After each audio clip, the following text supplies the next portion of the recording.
Tech Talk with Matthew Dickerson. Matthew Dickerson. Tech Talk. Tech Talk. Sit back and relax. It's time to talk technology. Greetings, time dilators and length contractors. It's time to ease off the thrusters, slow it down a little and shed some of that relativistic momentum that's been building up in your busy lives. It's time for you to relax into another episode of Tech Talk with Matthew Dickerson. In today's episode, we're unlocking some secrets of the ancient past thanks to some AI jigsaw puzzlery. If you're a bit worried about where your air conditioner is blowing all your electricity bill each summer, well, we've got some cool new aircon tech that'll suck the wind out of inflating energy costs.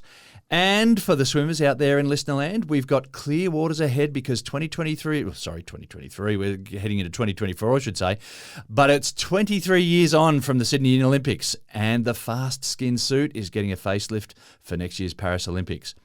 But without any further ado, step aside and make way. Here he is, fresh out of the pool, shaking chlorinated water all over the furniture like a naughty Labrador. It's Matthew Dickerson. How are you, Matt? Very good, thank you. And I want to talk today a little bit about conditional statistics, or I'm going to call it stats with an asterisk. Yeah, so what do you mean by that? Well, I'm a bit of a cricket fan, so I like going along and watching a bit of cricket. And to give you an idea of how much of a cricket fan, when my 4 children were born, after we named them, but very briefly after we named them, I did 2 things for each of them. I got them their own domain name, registered their domain name, because I thought later on in life that would be cool, having their own domain name. Yeah. And I also signed them up for membership of the Sydney Cricket Ground. At the time, membership took around about 18 years. So I thought that's not bad. When they finally become an adult, they'll have membership at the Sydney Cricket Ground, because what else would you want in life but membership at the Sydney Cricket Ground? And they even go occasionally, so that's a good thing. Well, so, it's a gift that keeps giving. It is, well, exactly right. So I am a bit of a fan of cricket, and I do watch sometimes and they say, this is the highest score. Yeah. And you pause and they say, by a batsman in a team batting second against this opposition at this ground at this time of year when the temperature was like, so every stats time. with an asterisk, I love that name. Yeah, So every time someone goes out to bat, they break a record. Every time a bowler bowls, they're breaking a record if you want to put enough conditions on it. And I heard the other day that there was a battery being built, and it was the biggest battery in the nation. And I went, gee, is that right?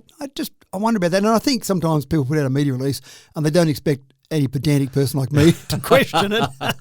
They expect people to go, okay, that sounds fine. It's kind of like when we produce these stories. We don't sort of want anyone to actually question what we've said. I know we do. I want them to. Sorry, okay. I want them to. Send in the comments.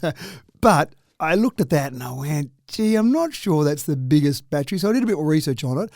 And then I found that when you kept drilling down, the stat with an asterisk for this one was the biggest 4-hour battery in Australia.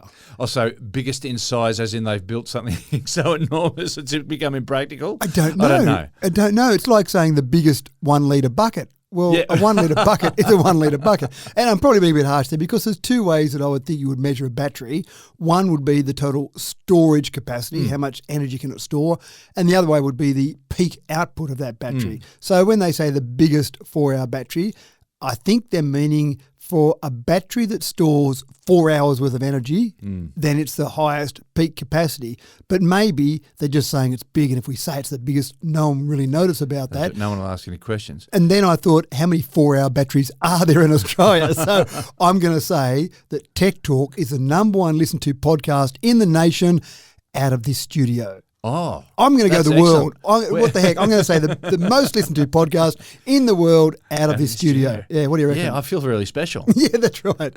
So the biggest battery, that's a 4-hour battery, the biggest battery, it's just, let's just quote the sizes of it and say done with it. And I know you've picked it up before that Olympic swimming pools became apparently the way to measure volume. It's not litres or kilolitres anymore. Well, football fields is how you measure size, isn't it? Well, that's area. I think area. Football fields, and I think swimming pools is volume. Yeah, right. That's right. Who cares about these SI units, about litres and square metres? Certainly not the Americans who are still dealing with whatever units they want to deal with from 100 years ago, 200 years ago. Oh, the Imperials, don't get me started there. So even the Mythbusters, I saw an interview with the Mythbusters one time when they were finishing up, and they said, what's been your greatest frustration? They said, well, we go to an international audience, but we still have to use these old-fashioned imperial measurements for the American audience, and then we're having to put metric in there as well because everyone else understands that. Once at school we linked up with someone from the Jet Propulsion Laboratory in the States associated with NASA, and he just kept apologising for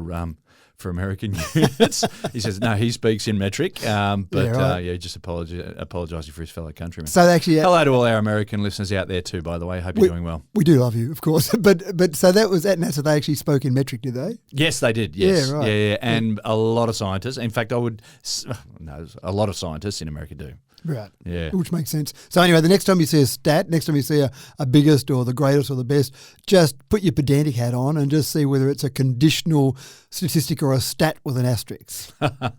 All right. That's enough jibber jabber for the time being. We've got important information to disseminate right now. So it's time for our first story. For some time now, Apple had developed a social division so very subtly by ensuring that Apple users could recognise each other in messages and differentiate them from lowly Android users. It's all about the colour of the bubble, folks, and if you've been feeling like Matt has been screening you, well, there might be some answers there. But the bubble colour is actually more about the form of the data that it's transferred in, and it looks as though Apple is set to shift the way they do things and finally align with everyone else. They're losing the blue bubbles, folks. Matt, is this another capitulation by Apple? Well, it's actually quite fascinating. If you had asked me a month ago, 2 months ago, in fact, we've done a story on RCS previously, and I went, yep, this is Apple just being Apple, and they'll just keep doing it. So I'm quite fascinated. But you're right about one thing you said there. I think that whole concept of a social status, and in the past, in history, we've had a whole range of different ways you could display your social status, whether it be clothes, whether the clothes the nobility wore compared to the clothes that the peasants wore, or whether it was the castle on top of the hill compared to something down on the lower grounds or some little hut that didn't really measure up to that big castle. So we've had lots of ways. And then you move forward, and cars were obviously a way that people would show off. They didn't really drive their Ferrari any more than 10 kilometres an hour in that busy traffic, but you had the Ferrari to show off that you could have a Ferrari. Yeah. Or a private jet that you never used, but you had a private jet with your name on it, whatever. So there were different ways to display that. But when we're all meeting remotely, I mean, if you have a Zoom call, do you wear a big gold chain to show off that status, or do you get to the point? Probably some do. Maybe. You get to the point where you might show it with a bubble. And this is exactly what Apple wanted to do. When you send messages iMessage to iMessage, you have to have an iPhone to be able to use iMessage. You can turn iMessage off, but most people don't, because when they message another iPhone user, they want the blue bubble. It's acknowledgement. It is, and it's what a strange concept for me to send you a message and for me to know what type of phone you've got. That's none of my business, but it is when I'm sending it to using iMessage on an iPhone. So if it's blue, I know it's another iPhone user. If it's green, I go, it's not an iPhone user. And you go, That's exactly right. Well, I say a lot more than that, but this is a family-friendly. Shouldn't I? So that's fascinating, and they've kept with that. Now, there have been some incidents, in particular in the US, where some people have talked about, some teenagers in particular, have talked about feeling socially shunned. They felt like different people have said, oh, absolutely, have said. I was joking in my intro. No, this is serious. There have been serious incidents in the US where people have said. You don't even have an Apple phone. Well, but that's it. They've said, I don't have an Apple phone, so I can't be part of your group chat. Or, Mum, can you get me an Apple phone because my friends are laughing at me? How do they know you've got one? Because I've only got a green bubble when they send me text messages. So it actually is a thing where people are shunning these people socially. You turn up in a Mercedes-Benz or you turn up in an old clanker, then, you're only turning up on that. Where's your Mercedes-Benz? You send a message and it's a green bubble. You've only got a green bubble. Tell you what, Android users, we're meeting in the town square. Bring your pitchforks and flaming torches. We're going to have a revolution.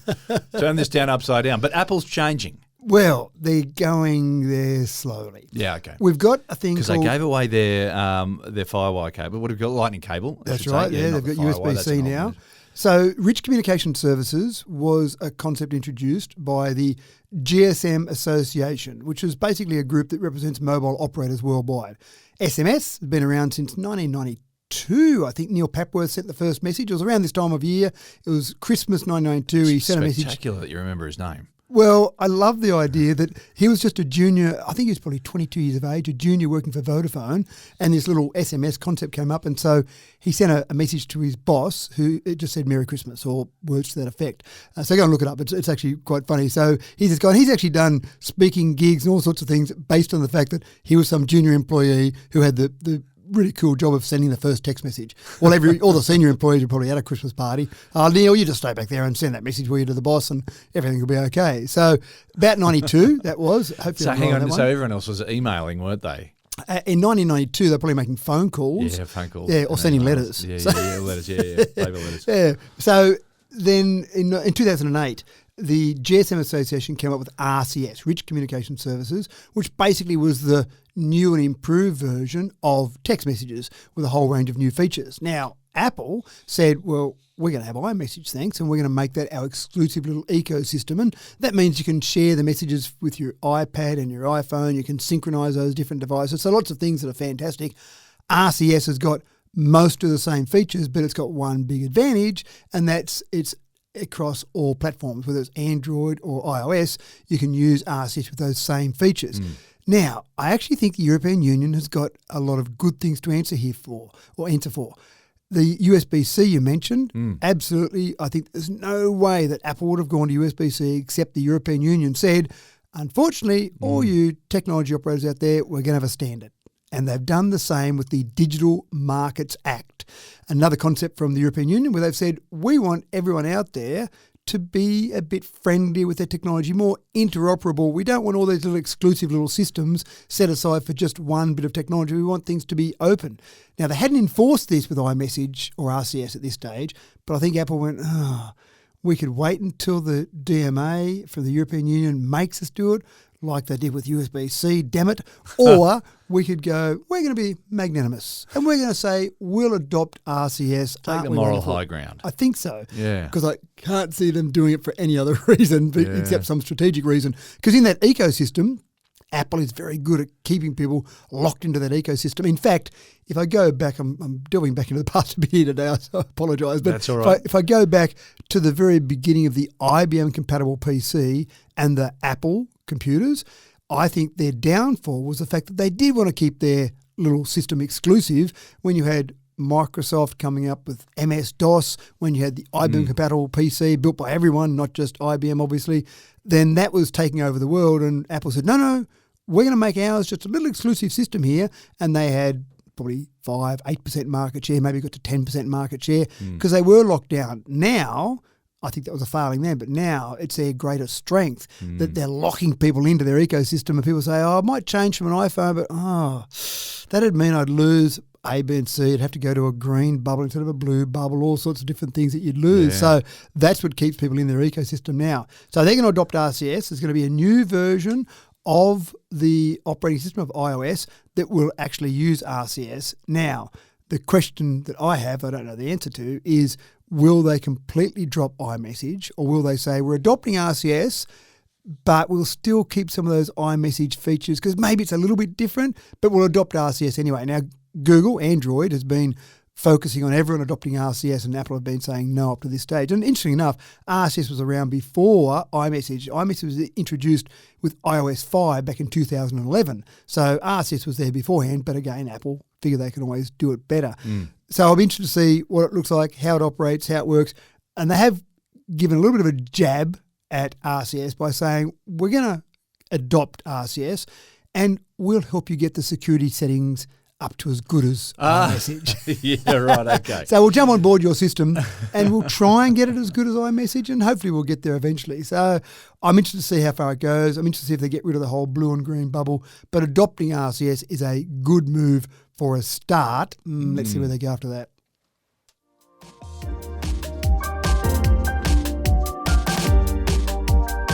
From our health tech files comes a tidy little unit for people who like to know everything. And this new device leaves very little to guesswork. Matt has the news on a wearable that will literally listen to the goings-on inside your body continuously, Matt. you know you're talking to a doctor because they've got a stethoscope around their neck. That's right. It used to be one of those mirrors on their forehead. That's right. Yeah, I haven't seen that for a while. They gave that away. They did. They should bring it back. Then you really know it's definitely a doctor because he's got the stethoscope and the mirror around his head.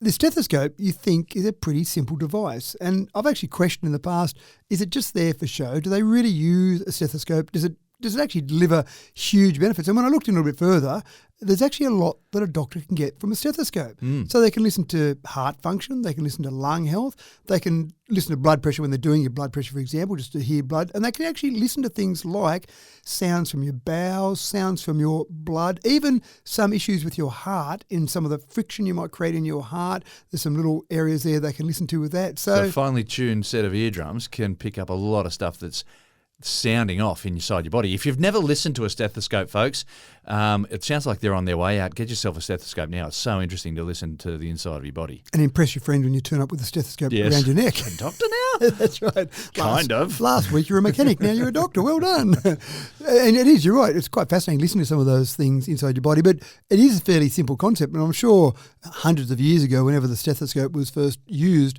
I'm sure someone went, wow, we can hear lots of things about a human body and then work out what was good and what was bad.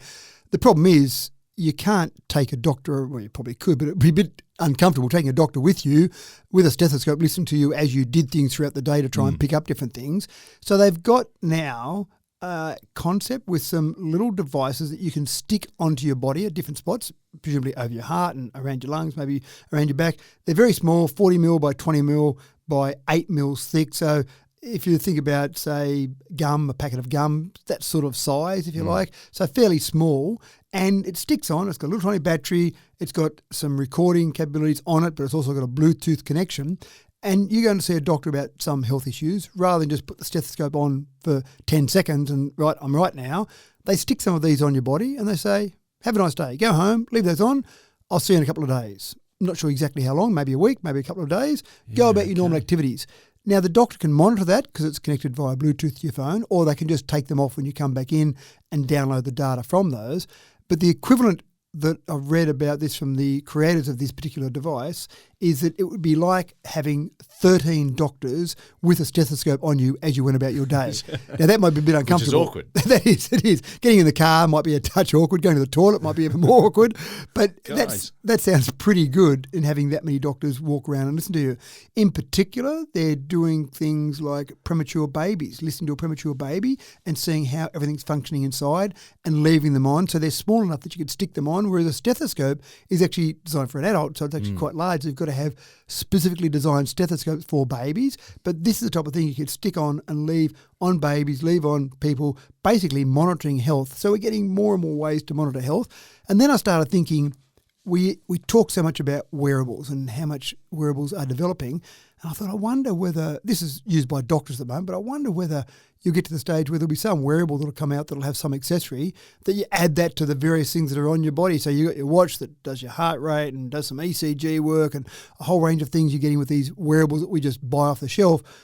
They're not there yet, but I wonder whether you'll get to the stage at some stage where you have some type of wearables like this, or whether your watch can start to listen to these things. You start wearing a whole suit full of wearables. maybe. Robocop. These are quite clever as well in that they've got the microphones tuned inwards and they're meant to block outside noise. So you and I could be talking, walking around, but it would still be listening to what's happening inside our body. I'm a bit worried about the doctor getting around towards, say, lunchtime. Sometimes I don't manage to get a lot to eat in the morning. My stomach starts to rumble a fair bit. Yeah. The doctor's going, oh my gosh, there's an explosion going on in there. No, I was just hungry, sorry. They get to listen to every burp, fart and whatever else is going on inside your body. I hadn't thought about that. That's even better, isn't it? So anyway, good luck to those doctors listening to these. Yeah.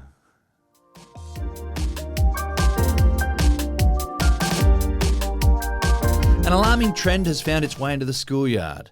It involves the creation of deepfakes, and there are some big lessons to be learned for students, teachers and parents alike. This story is right up there with the most concerning behaviours that young people can experiment with. And no one is untouchable. Matt. It does seem like at some stage someone said, hey, that'd be funny to put your face on Arnold Schwarzenegger body and you would look like a really big, strong bodybuilder. Oh, that's pretty funny. And I do that with a friend and have a bit of a joke and that's about the end of it. Yeah. But then people went, wouldn't it be funny? Imaginations run wild. That's right, in inverted commas, funny in inverted commas, to put your face on a naked person or to put your face on hold on, we've got this really clever deepfake technology now. Maybe we could get a pornography scene and put your face on that. Gee, that'd be funny, wouldn't it? Well, and teenagers aren't notorious for considering all the consequences. No, their brain hasn't developed enough, has it, to actually say action A equals consequence B. It's just action A, done. Oh, wait up, there were consequences? Didn't think about that. So this is what's happening now. There are people who are getting pornography, they're getting porn scenes, which probably isn't that hard to get, some of these scenes. Then they're taking a photo of one of their friends and they're sticking it on one of these heads. Yep. And now again, and I'm trying to be nice here, but again, I think maybe someone did it as a bit of a joke to one of their friends. But then next thing you know, when that joke to one of their friends suddenly goes around the school and people go, I saw Jimmy in that porn scene, what was he doing? And next thing you know, this poor kid is going, well, that wasn't me. It was just one of my friends did that and it was just meant to be a joke. But once it's out there, it's out there. Yeah. So then what do you do about it? Now, unfortunately, you have had some incidents in the US where this and the next story will do, you've actually had people who have committed suicide because they just feel like they've got no end to their life. Now this is out there. How am I ever going to live it down? It's not me, but how do I convince people that? Because this is the problem. Deep fakes are so convincing. They're so good. Yeah. Now, it started off with some of the deep fakes that were being done was done in movies. So you had some very clever technology used to be able to create different scenes with different people in them, and that was all well and good because it was being done. I'm not talking about pornography. I'm just saying normal movies being done by people in an environment where they were doing it and had some conditions around what they were doing. They weren't just doing it randomly. But once that technology kept developing, once we had AI on the scene, and once you can just go and basically get this sort of ability online with no one watching over you, no one checking what you're doing, next thing you know, teenagers are teenagers and they do some silly things. To paraphrase Jeff Goldblum in Jurassic Park, he said something like, you thought too much about whether or not you could and not enough about whether or not you should. Yeah, and right. So many things now. There's so many traps for teenagers these days. Yep. Something that seems, like harmless amongst a small group of friends, and I say harmless, but we're talking about things that are quite harmful. Yeah. But once that it gets leaked as well, it's exponential. And then the worrying trend from there is the next thing they're targeting is female teachers. So they're at a school, they would have a photo of one of the female teachers. Yeah. And someone said, wouldn't it be funny to see Miss Smith in a porn scene? So they do that, and then of course for the teacher, and parents probably aren't aware of enough of how deepfake works. So suddenly they see Miss Smith in a porn scene and they're ringing the school saying, well, I don't really want Miss Smith, who's a porn star, teaching my Year 6 children, thank you very much. Or my kindergarten children for that matter. Hopefully it's not kindergarten children doing this, but it's pretty harmful in that whole process. Now, again, imagine that teacher trying to explain to teachers, putting out some sort of communication, it's not me in the porn scene, because then everyone else that hasn't seen it goes, what? We've got Miss Smith in a porn scene, let's go and look at that. So it just goes down a very quick rabbit hole. Yeah. And look, kids are getting lots and lots of education now from police liaison officers and whatnot, explaining about, the damage that can be done by a thoughtless act. Yep. But I think all we have in our favour is education and just letting kids know, and certainly turning a blind eye to it or hoping that it doesn't happen is not going to be enough security. And so here's an interesting question then. Do you, as you say, with a police liaison officer, for example, say, kids, this is what you can do, don't, because here are all the negative impacts, including, as say, suicide. There's some pretty negative outcomes from this. Or by actually talking about it, does that get kids who are likely to do it go, oh, didn't know you could do that, let me go and have a look at that. Yeah. So is it actually encouraging some of the kids who might be more inclined to do it to be aware of it? So I don't know the answer to that. Yeah, no, it's a tricky one, but I think, as I say, education is going to be our only defence. And there are lessons to be learned by students, teachers and parents here. It's a scary scene. Yes.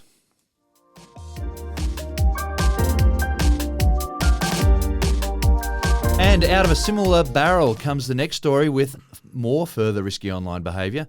This scam is targeting teenage boys on Snapchat. They're an easy target given the nature of the beast, and this scam has a ruthless lock-in. Another case of predators preying on the young and vulnerable. A special form of evil, Matt. I actually think this one's worse than the last one. The last one, you can say, well, that's not me.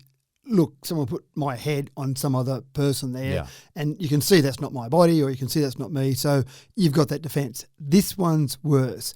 What's happening is scammers are befriending teenage boys, and they're posing as a teenage girl. Hi, how you going? Saw you wherever, whatever it was, and they start becoming friends, and then they get to the stage where they become friends on Snapchat. Now, Snapchat is different in that you send a picture to someone, it disappears after a couple of seconds. So people feel safer sending images on Snapchat. So this person, this teenage girl, supposedly, is friends with this person on Snapchat, this young male, and then they send a nude photo of themselves, and the teenage boy sees it, and it comes up for a couple of seconds and disappears.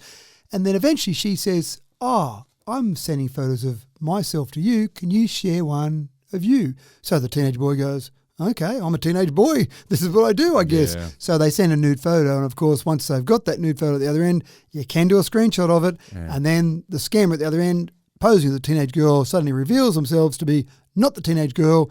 Okay, I've got this nude photo of you. I've got access to all your social media accounts. I'm going to share it everywhere unless you pay me X amount of dollars into some account. And then what's the guarantee they're not going to share it anyway, which is exactly what's happened in some cases. People have actually paid the money, and then next thing you know, this nude photo goes around. And so that one I think is even tougher, because then you're saying, well, I can't even say that's not me because it is me. Yeah. And wow, that's embarrassing. And how am I ever going to live with myself? And again, we've seen more suicides from this than the previous one we talked about, because then it is a case of, that's me, how embarrassing.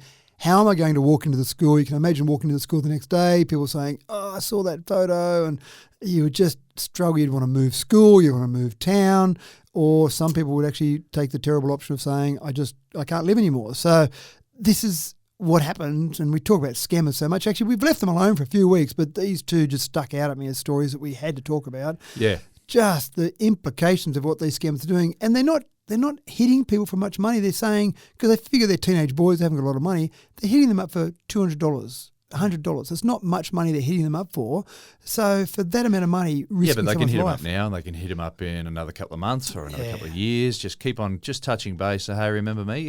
You're on an income now. So how about we up it to about $5,000 or whatever? I saw you've got a new job now. Would you like your employer to see this photo of you? So yeah, you're spot on, and that may be their long-term game plan, but in the short term, it's still pretty horrific.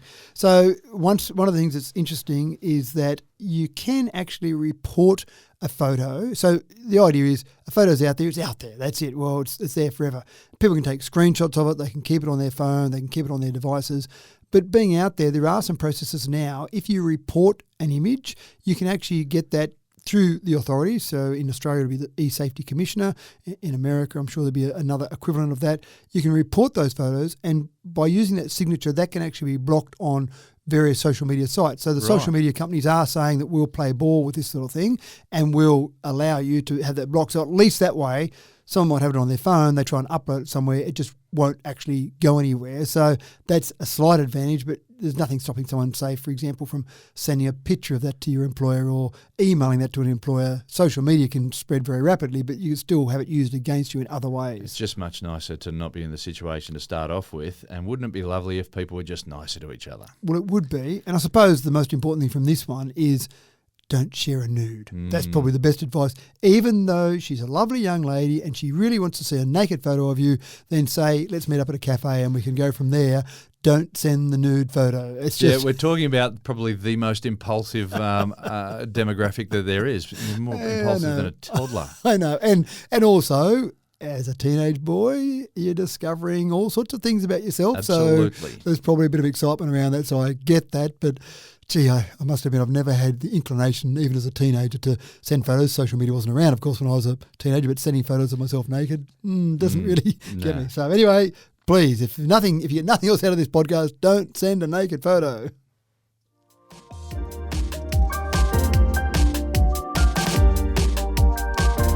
So it's pretty clear by now that the internet, for all its gifts and rewards that it brings with widespread sharing of information, it's also flung open the gates for wrongdoers, particularly ones who want to drain the piggy banks of the unwary. Online transactions are the new normal, and so a new breed of virtual credit cards are emerging as a safer way to shop online.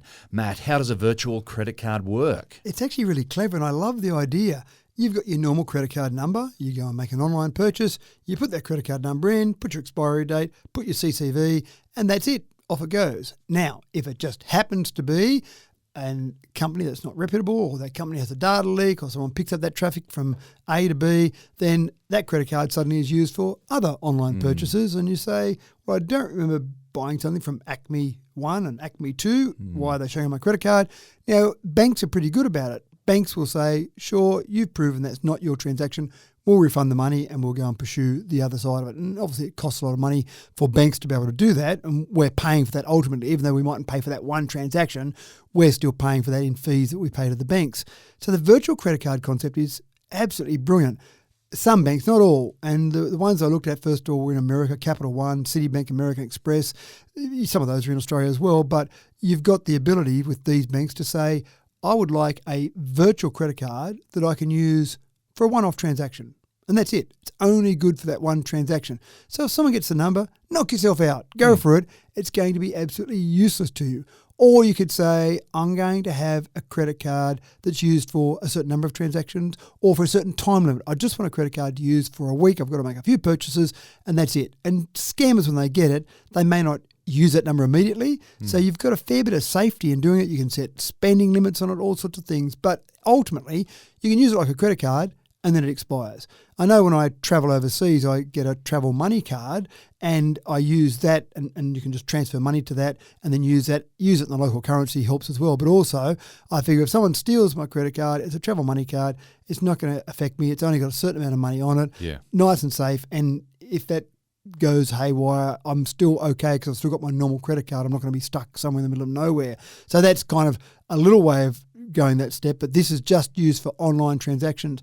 There's some companies where you can just say, give me 12 free virtual cards and then I'll use those as I need to over the next 12 purchases I make, or again, apply for one on a one-off basis.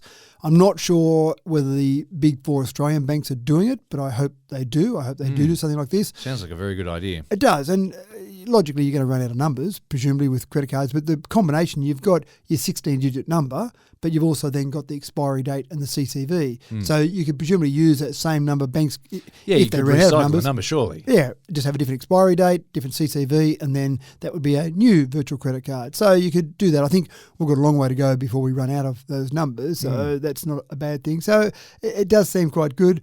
If you look at some of the losses incurred in 2021, is the latest data that I've got, issuers and merchants lost $47 billion Australian dollars in those sort of credit card scams, fraud, etc. Now, again, most of those, and I say credit card issuers and merchants lost that, so most of those losses weren't incurred by the end user, which is good. But again, as I said, $47 billion, who's paying for that? Obviously, we are still paying for that, not directly, but indirectly in those costs.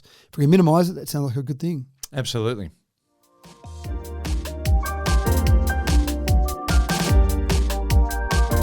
All right, time to move away from scams, get some good news going. Remember the likes of Ian Thorpe, Michael Klim, Grant Hackett and Susie O'Neill when they stepped onto the podium at the 2000 Olympics, decked out in our new secret weapon, the Fast Skin swimsuit. They were a revelation, the winged keel of the age, and our ticket to beating the Yanks again in the water. Well, the Fast Skin suit has been given a tweak for Paris in 2024, and Matt has all the ambiguous hype and lack of detail that will strike fear in our rivals while still protecting the nation's deepest secrets. Here's the question. Should we be talking about a swimsuit on a tech podcast? Is that technology? Well, I think technology, yeah, absolutely. Technology is any tool that makes life better for you, and in this case, it's making life better for those Olympic swimmers. Well, I'm happy with that because I like to talk about it. I think it's a good thing to talk about. And it's a wearable tool. A wearable, exactly right. Now, it's interesting because in sport, we're continually developing athletes, different training programs, different ways of improving themselves, but we're using technology with athletes all the time. Think about the Tour de France, the bikes they're riding on now, the carbon fibre bikes, incredibly stiff, incredibly light, all sorts of advancements in their derailleur, their gears, all sorts of things they do better than a bike from 100 years ago, than a bike from 10 years ago. Apart from, ignore the drug side of this here, but do they say that people are cheating when they're riding a bike that's more advanced than a bike that someone else rode on? Well, I'm yet to hear, unless there's a motor on the bike. Well, that's right. That has happened too. Yeah, right. So ignore that one. But just from the technology perspective, then it seems like they're improving it. Shoes, I've talked about before. I love my shoes. I won't mention the brand, but I've got a set of shoes that they promised would increase my running time by 4%. And they did. They did, that's right. Was it 4% though, or was it a little bit? No, it was 4%. It was pretty much, actually all my kids, my wife, myself, all got pretty much close to 4% plus or minus a little bit out of those shoes. So they delivered on the promise they had. Maybe it was a bit of a placebo effect. I don't care. It maybe run faster. Yep, whatever makes you run fast. Only they could have said 30%. That would have been even better. But so you've got shoes that have got technology in them. You've got so many different things we do in sport where technology is helping us. It's being improved all the time, and it doesn't feel like cheating. But, of course, you mentioned before the controversy. I think it was the LZR racer suit that essentially was seen as cheating in the swimming pool, and records were tumbling left, right and centre. But the same thing when bikes got better records would tumble, when shoes got better records would tumble. It's just the next evolution or revolution maybe in those different items. Now, they banned those suits in the end. Oh, did they? Yeah. I'd forgotten that. Yeah, no, they banned those suits and those records still stood, but then there was no hope of any swimmers breaking those records for a few years to come. Yeah, so they had a couple like stripes of ripples down the side to get a little bit of turbulence going. They had a whole range of little things. I think the fabric themselves was different, so they were water repellent and they slipped through the water quicker and they had little ripples, as you said. So all sorts of little subtle differences there. It didn't mean that I could swim in the pool and beat Ian Thorpe. You still had to train. It was just, you're talking about hundredths of a second there to try and get those records or beat someone else in the pool. So again, those records stood, but they were banned. These later swimsuits, and I remember space food sticks. I used to love eating space food sticks as a kid. I remember. And I'm sure someone should have sued them because I'm sure they were never used by anyone in space. They just didn't seem like... They just came in a special shiny packet, didn't they? It was a silver packet, was that right? Oh, I think there was a brown packet as well, and it had space food sticks and a picture of an astronaut on there. Yeah. But nowhere was any proof that anyone in space ever ate these particular ones. But in this particular example, they do actually have a tech coating, a lamellar space tech coating. So you think, oh yeah, sure, space tech. But this coating was originally developed by NASA for satellite protection, presumably to make items a bit slippier, or maybe they made them slippery as they went through the air. So these particular swimsuits have got water repellent in them so that they don't absorb water. You can imagine that would slow you down a little bit. And they're also made to be slipperier through the water. Probably not as good as the old LZR racer, probably not as advanced as those, but certainly they've still got that ability. Now, I don't have a problem with it. I don't think it's cheating because anyone's got access to them. If you've got a spare $780, you can buy the female version. $490, you can buy the male version. So am I right in now saying that I was wrong in my introduction, that it's not a secret at all, the secret's out, and any of those countries can create the fast skin suits? Well, presumably, and they could buy those. I know the shoes that I was talking about before, I know athletes that were sponsored by other shoe companies when they were running in marathons, for example, because those shoes were so good, they would actually wear those shoes and paint them in black. So their sponsor, or it wasn't obvious that they weren't wearing their sponsor's shoes. So you might have been sponsored by Company A, but you knew the Company B shoes were better, so you went and you wore Company B shoes and painted them black. So you might be another country that might be sponsored by someone else besides Speedo, and you might say, well, I'm going to wear those suits, but they're in green and gold. I don't know if I want to wear green and gold standing there ready to take off on the starting blocks, but I'm sure other companies, we're talking about next year, other companies will be trying to develop the same suit. They'd have those Speedo suits now, be analysing them, see how they're made, see what they're doing with them, or they just,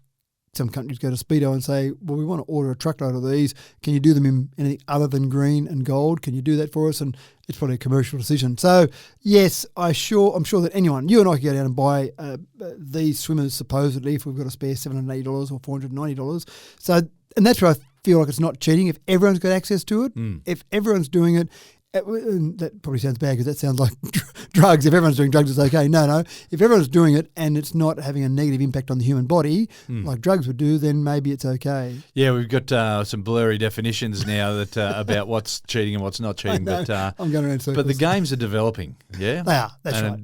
You know, back in the days, we had all the athletes in the nude. Back in the ancient times. We're probably not going to go back to that. No, that's right. It was at Zola Budd that used to run bare feet. Yes. Barefoot. Yeah. Yes. So, 1984 Olympics, her and Mary Decker. Yep. And so Sorry, you've got came to shoes. blows, if you don't remember the story, folks. But anyway. Yeah, we'll go and Google it. Yep. But surely now shoes are better than running with bare feet. And Well, there was a time there that you could buy barefoot shoes. The that's ones right. with the toes in them. Yeah, yep, And that's it right. was really just a bit of rubber. Yep. Just lining the bottom of your foot. Yeah, and I think you can still buy them, but I never liked the idea of those. But again, technology in a whole range of areas. Keep an eye out for the Olympics next year and see what happens to some of the records. But again, you'd be crazy if you think you're going to get just a 0.1% advantage. You're going to go and do it, aren't you? Absolutely.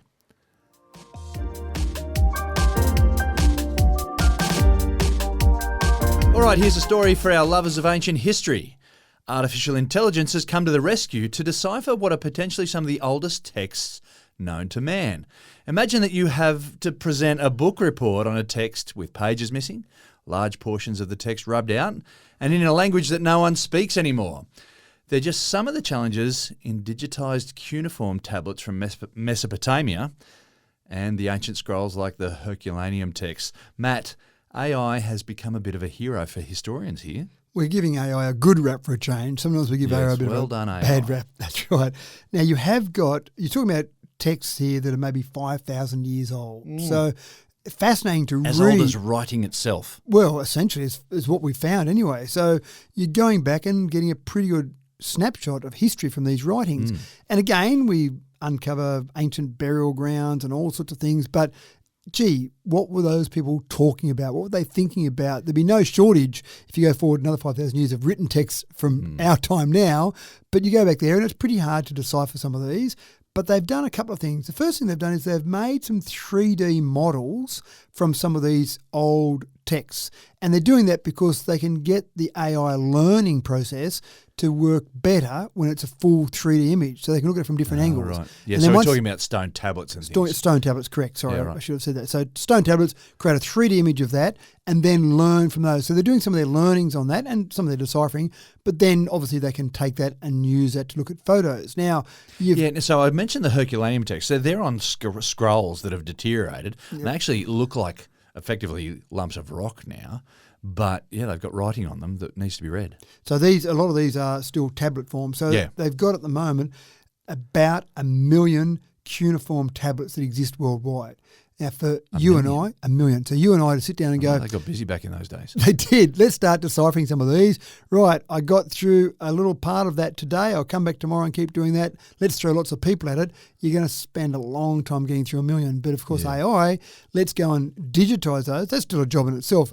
1 million tablets to digitise. Yeah. Once you've digitised those, feed it through AI, and there we've got a pretty accurate representation of what's coming out the other end. And so, wow, what a good picture we'll have at some point in the future about information from, as I say, up to 5,000 years ago and just seeing what was happening then. So I'm sure they weren't talking about swimsuits and how much faster they were. Maybe they were. Maybe they said there's this guy that's now wearing shorts rather than long pants in the pool, or maybe not a pool, maybe in the river. But it's fascinating, I think. So doing all of this, it just gives us that better view of what was happening and doing it quicker and doing it much easier as long as you've got the right information in the first place, which is why they're using that 3D imagery to begin with. And AI has to make some predictions, and humans can make predictions as well, or estimations, I should say, because some of this writing is like several dots. Looking at pictures as I was preparing for today's show, and we've just got several dots. And you can see the pattern when someone traces over it, and when AI's had a look at it and had a go at it.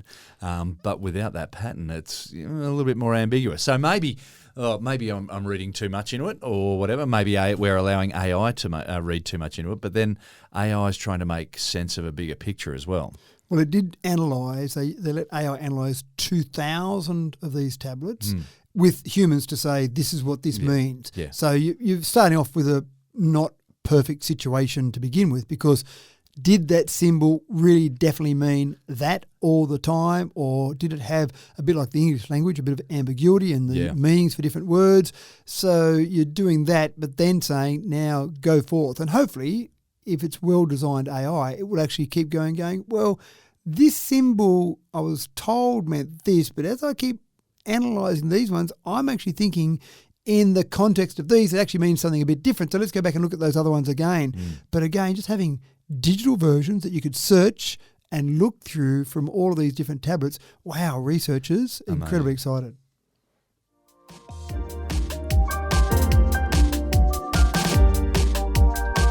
Heading into a long, hot summer this year, step back for a moment just to chill out. If you're suffering from anxiety over a potentially overwhelming electricity bill this summer, with your aircon blowing 24/7, then look out because hope is on the horizon. Matt has news about a new, much more energy-efficient method to cool our homes. It mightn't be around for a little while yet. Probably a little way to go on this. So not this summer at least, but Probably maybe 2026? Can I say a future summer? Okay, future summer, right. So can I be as simplistic to say that an air conditioner works similar to when you let air out of a tyre? So you press the valve on the tyre and it comes out and that air is cold. It's going from high pressure to low pressure. Yeah, look, and I want to quote the law. I think it's Charles's law, but pressure and temperature are directly proportional. So kind of a fridge or air conditioner works similar where you're compressing a gas and then you're releasing the pressure on that gas. Yeah. And I think an important part with the refrigerant that's used is it changes gaseous state, so from gas to a liquid at these various pressure what's in those fridges and air conditioners. So you're relying... I'm going to confess that I have not done my homework on refrigeration technology. That's fine. So that's my simplistic way of describing how that'll do me. A compressor or an air conditioner works. You heard it here, folks. It's the rule. That's how it works. That's right. Think about the air coming out of a valve, low pressure, cool. So think about that for a minute. There's a lot of work that goes on in an air conditioner because you've got a compressor and it's continually compressing the gas and then releasing that pressure. It's going from a gas back to a liquid and then going around and around doing the same thing.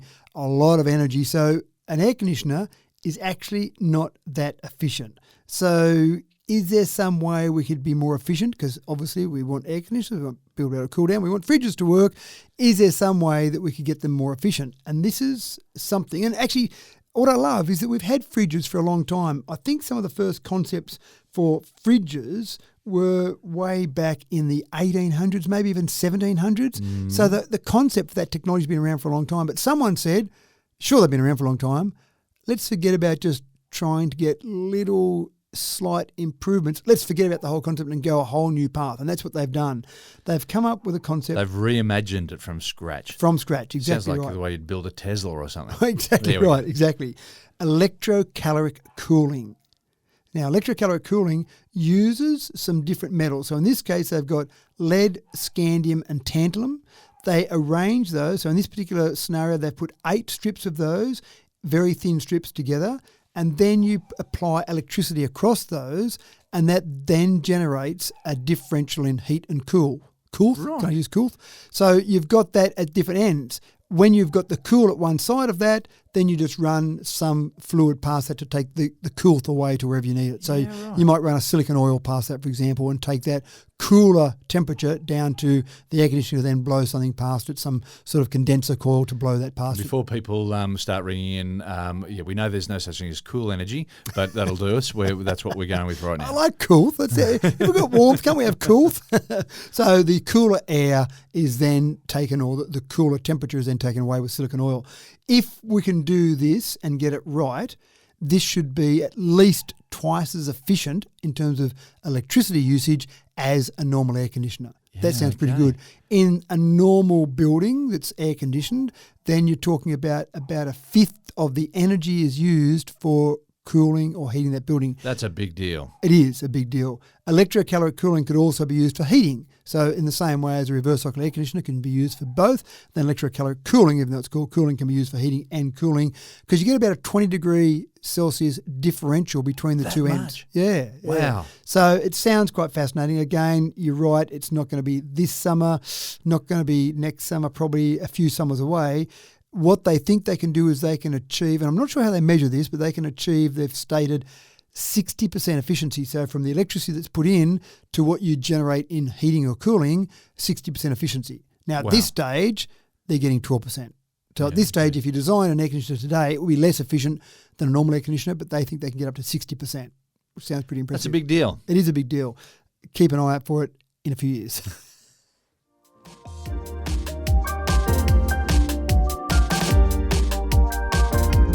pressure on public health systems is enormous, and wait times for elective surgery can blow out in a big way. Well, surgeons in the UK have been run into the ground, but not so much so as at Luton and Dunstable Hospital, where wait times are reducing, all thanks to the modern age of robotics. Matt, I'm getting a visual here of patients being rolled out on a conveyor belt like in a cartoon manufacturing plant, but we're not quite there yet, I hope. Not quite there yet, but this particular hospital, Luton and Dunstable Hospital, basically focuses on weight loss surgery. And there's a lot of it. There's a lot of a backlog of it in the UK at the moment. That's got a fancy name starting with B, doesn't it? It's bariatric or something. I think you're right. Yeah, okay, folks can look that up at home. Yeah, that's right. It might be bariatric, bariatric. Sounds right. I've heard that somewhere. So, yeah. And I think that applies to everything, doesn't it? Whether it's gastric bypass or a sleeve gastrectomy, or an adjustable gastric sleeve. I think it just all those ones they put into one banner and call it bariatric. And let's call it bariatric for the moment. So hopefully that's right. Well, it sounds fancy. It does sound fancy. So when you've got this concept here, you're trying to get the surgery done faster and more accurately. And using a robot to help with that is great. Now, the first thing this robot... Hopefully smaller incisions and less damage on the inside. Exactly right. So this robot they're using, for example, in this hospital, for a start, it's got 4 arms. Well, that sounds better than 2, doesn't it?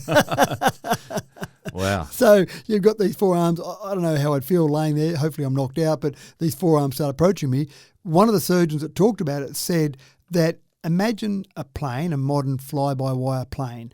You don't have a pilot sitting there like they used to, and you pull the lever and it moves the ailerons on the wing or it moves the rudder, a physical connection there. You move the rudder or the joystick, as it is on most modern planes, and things happen that's generated by a computer, but it happens more accurately. And that's exactly what happens in this scenario. You've got a surgeon still operating this, but the surgeon says, I'm going to go here and move this and make this incision or do parts of what they're doing. And the arms, the robotic arms, are steadier than any surgeon. The surgeon might be able to hold their hand out and say, look at how steady my hand is, but a robotic arm is always going to be steadier than that. It's always going to make a more accurate incision. It's always going to go to exactly where it needs to go. And then to help the surgeon, there's a huge screen in front of them that's showing exactly what the robot's doing, but blown up so that they can see much more accurate. No matter how good their vision is of a surgeon, this is always going to be more accurate. So you combine better vision, you combine a steadier hand. I'm not sure how they use the 4 arms. That's the thing that got me. Yeah. It's like Dr. Octopus or something. But surely there's a feel that sensation of touch is also an important one. But I know that there's been a bit of work on transmitting touch, the feeling of touch, across robotics as well. Well, they haven't worried about it in this case because that's one of the things the surgeon did talk about. They said they do normally like that feeling of they're on the skin, they can feel it, they can feel it. There's a bit of resistance, a bit of pressure. That's right, know how deep to cut, etc. They've said that ignore all of that, and they're not worried about that because the robot knows exactly how deep to cut. It's not going to go down until it feels a bit of a release of pressure right on through that particular part I'm cutting. The robot knows how deep to go. So a couple of things there. They're finding that they used to be able to do about 3 procedures a day. Just with the robotics, just be going faster, they're up to 4 a day. So straight away, that's a pretty good increase. That's with the same staffing levels. That's with everything happening the way it does normally. But then they're finding they're getting fewer complications because obviously it's more accurate. And the people that are having this surgery are staying in the hospital for a shorter length of time because, again, things are done more accurately. Smaller cuts, fewer cuts. Exactly right. So it does sound quite fascinating. And I know we do it. An Australian friend of mine had their prostate removed recently and he was telling me about it and said he was obviously knocked out, but he said there was a robot that came along and did stuff to him. Yeah. And so he was quite confident that it was going to be done accurately and keyhole techniques have been around for a while. And so you got 4 arms, I'm guessing. One's for a bag or whatever, one's for a scalpel, the other arms for some forceps or whatever. And the 4th one to mop your brow, maybe. Yeah, maybe. To distract you with hand puppets and stuff. I don't know. That's right. Reduce the need for an anaesthetic. But yeah, so fewer cuts means that you can heal much, much quicker. Yeah, that's right. And again, that small incision, as you say. So doing it better in a whole range of ways. Now, what I found fascinating about this was the robot cost £2 million, so not cheap, but you expect that for some of this high-end technology. But the hospital didn't pay for it. it was funded through charity donations. People were so keen to reduce this backlog and get their weight loss surgery, they went out and did some fundraising to actually get the money for this hospital to actually have this robot as part of it. So pretty important to people over there, obviously. It started with weight loss surgery, but this could go on to bigger and bigger and bigger things, surely. More and more. As I said, prostate I know is happening already, weight loss surgery, lots of things I'm sure we're going to get different robotics being used for this type of thing. So it all makes sense. So quite fascinating. Yeah. And that's all we have time for, folks. The next people in line are knocking on the window of the booth rather impatiently, and we've run out of 20-cent coins to pop in the slots anyway. So with the meter ticking down to zero, we'd better make tracks. Thanks for another cracking tech talk, Matt. Yeah, thank you. I'm going to go and just check whether I've got those blue or those green bubbles to see whether I want to communicate with those people.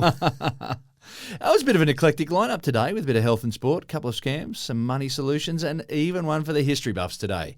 Smashing it from every angle with no apologies. Well, thanks for tuning in today, folks. Once again, as always, it's a pleasure to introduce the future to you and give you a sneak peek through the curtain into Tomorrowland. I'm James Eddy, and I hope that we can catch you again in another week's time as we lead you through the swathes of science and technology that beckon us henceforward. Until then, take care and we'll see you soon.